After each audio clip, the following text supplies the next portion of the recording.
Hello guys, कैसे हैं आप लोग। आई एम कुमार मधुकर और आप देख रहे हैं we deserve YouTube channel.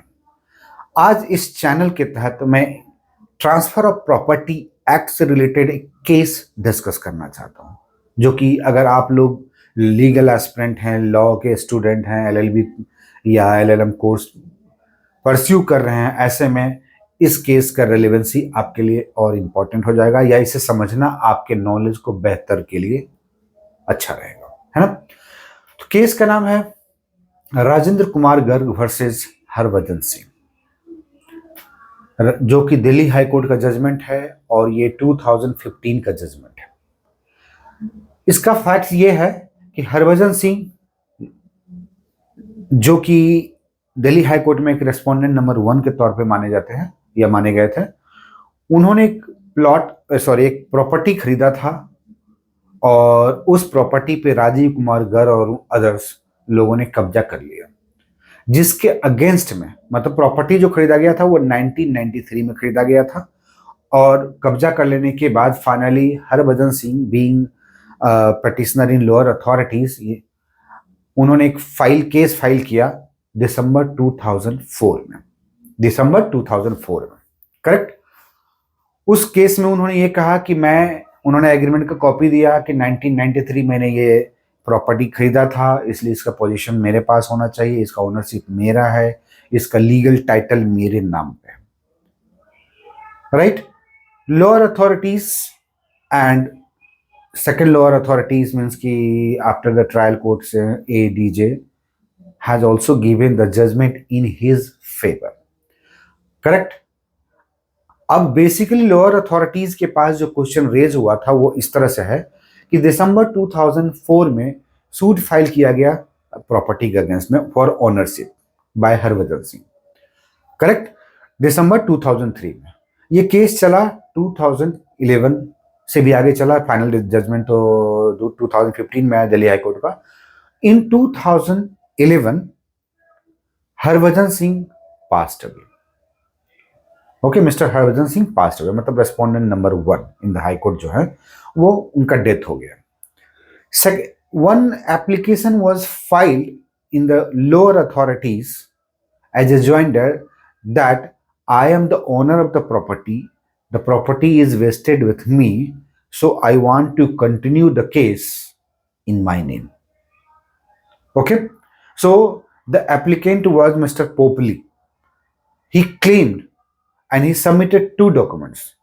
First, that the special power of attorney was given in his name in 2003. In 2003, okay, and a bill was also executed and registered in his name to sell the said property or sued property for the consideration of 5 lakh rupees. Applicant ने file किया lower authorities के भाई, ये application file कर रहा हूं मैं और इसे उनके सर्वाइवर के तौर पर मैं सूट प्रोसीड करना चाहता हूं और इसके लिए मेरे पास ये डॉक्यूमेंट है, special power of attorney and will executed and registered and executed in his name for the consideration of 5 lakh rupees, correct. और ये केस फाइल होने के बाद राजीव कुमार गर्ग एंड अदर्स, उन्होंने अपने काउंसिल के थ्रू, लर्नेड काउंसिल के थ्रू आर्गू किया कि ये जो केस है, ये एप्लीकेशन जो है वो टाइम बार्ड है। पहला चीज कि ये 1993 में ये प्रॉपर्टी हरभजन सिंह के द्वारा खरीदा गया जैसा कि क्लेम किया गया है।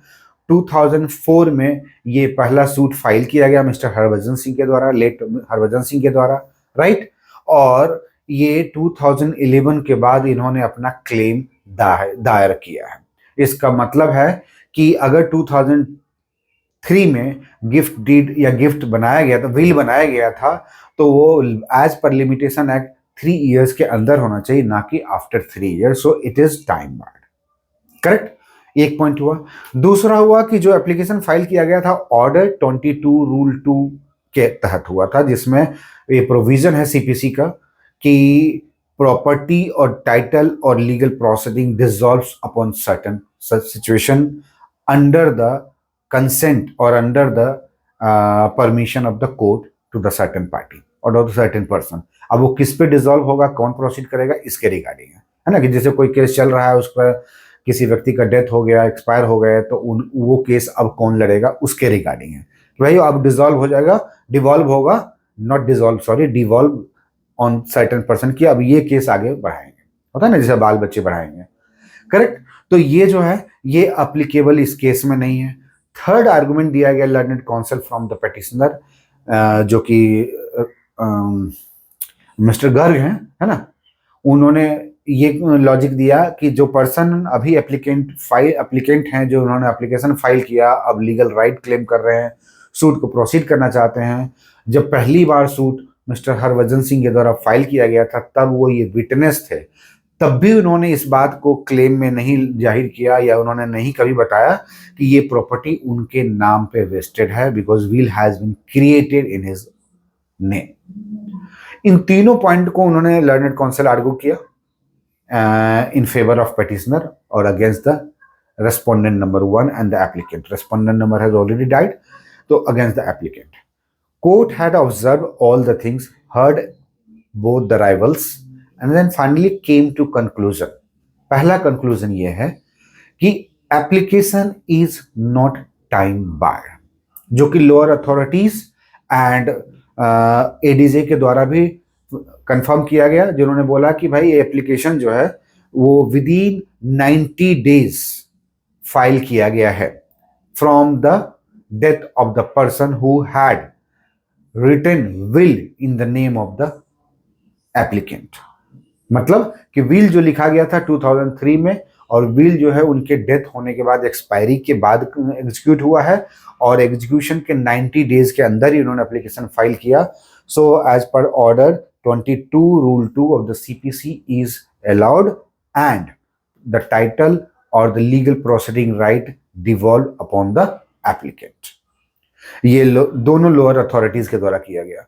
वही चीज higher authorities means higher court means की honourable Delhi high court has also held the same thing and confirm the same कि ये विद इन 9, चूंकि एक विल है और विल जो है किसी व्यक्ति के एक्सपायरी के बाद एग्जीक्यूट होता है, तो उनके डेथ के 90 डेज के अंदर ही ये एप्लीकेशन फाइल किया गया है। So this petition is rightly allowed to be a second applicant या एप्लीकेंट ऑफ द केस, ठीक है, राइटली अलाउड हुआ। सेकेंड चीज high court has also observe कि जहां तक बात है राइट की बात, ट्रांसफर की बात, ट्रांसफर ऑफ प्रॉपर्टी की बात, ठीक है ना, या डिवोल्यूशन ऑफ द राइट कि भाई किसके ऊपर जाएगा, कौन प्रोसिक्यूट करेगा further after the expiry of the respondent number 1, तो उसमें भी ये कहा गया है कि अगर कोई पेटिशनर या रेस्पोंडेंट किसी का डेथ हो गया है, वैसे में द लीगैलिटी और the right of the legal proceeding will devolve upon the survivor और द हेयर, मतलब उनके बाल बच्चों पे। लेकिन सिंस द ऑफस्प्रिंग्स और sons of the Harbhajan Singh, late Harbhajan Singh, मतलब deceased person has already filed an affidavit in which he has also stated that the same or the said property or the sued property has been given in favor of the applicant through the bill, right? तो इसलिए automatically right devolve होता है किसके पास, applicant के पास। So lower authority has given the judgment rightly, मतलब decision is correct of the lower authorities, lower court, correct। Second जो मोस्ट इंपॉर्टेंट पॉइंट और है कि ट्रांसफर ऑफ प्रॉपर्टी एक्ट के अंतर्गत जो है क्या ये ट्रांसफर ऑफ द प्रॉपर्टी है, तो court has also observe that as per the provision of section 54, जहां पे प्रॉपर्टी का इंटाइटलमेंट किसके हाथ में, उसके द्वारा ट्रांसफर किया जाना चाहिए। एक प्रॉपर्टी का होना जरूरी है, राइट, प्रॉपर्टी का होने के बाद एक कंसिडरेशन होना जरूरी है, प्लस में उसका रजिस्ट्रेशन होना जरूरी है अगर 100 रुपीज के वैल्यू से ऊपर का इमूवेबल प्रॉपर्टी है तो इन सारे कंसिडर पॉइंट्स और इंग्रेडिएंट्स को देखा जाए तो सेक्शन 54 के अंतर्गत ये प्रॉपर्टी का ट्रांसफर जो है एग्जीक्यूट नहीं हुआ है। ये सिर्फ और सिर्फ एक विल के थ्रू जो कि टेस्टेटर के द्वारा, ये जो कि है मिस्टर हरभजन सिंह जो कि डिसीज्ड पर्सन है इस केस में, रेस्पोंडेंट नंबर 1 के तौर पे जाना जाता है, उनके द्वारा बनाया गया है। तो this is not the transfer of property as per the provision of section 54, correct. तो हम सेक्शन 54 के अंतर्गत इसे ट्रांसफर ऑफ द प्रॉपर्टी नहीं मानते हैं. However, as per the will and the registration of the will and the execution of will occurred after the death of the person or respondent number 1, so title devolves upon the applicant, and applicant is right person to pursue the case as being the owner of that property as per the agreement of 2003 as well as the will of the deceased person.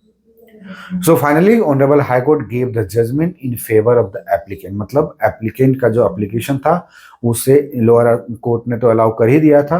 High Court has also confirmed. Okay guys, तो ये था, ये क्या नाम है इसका, Garg versus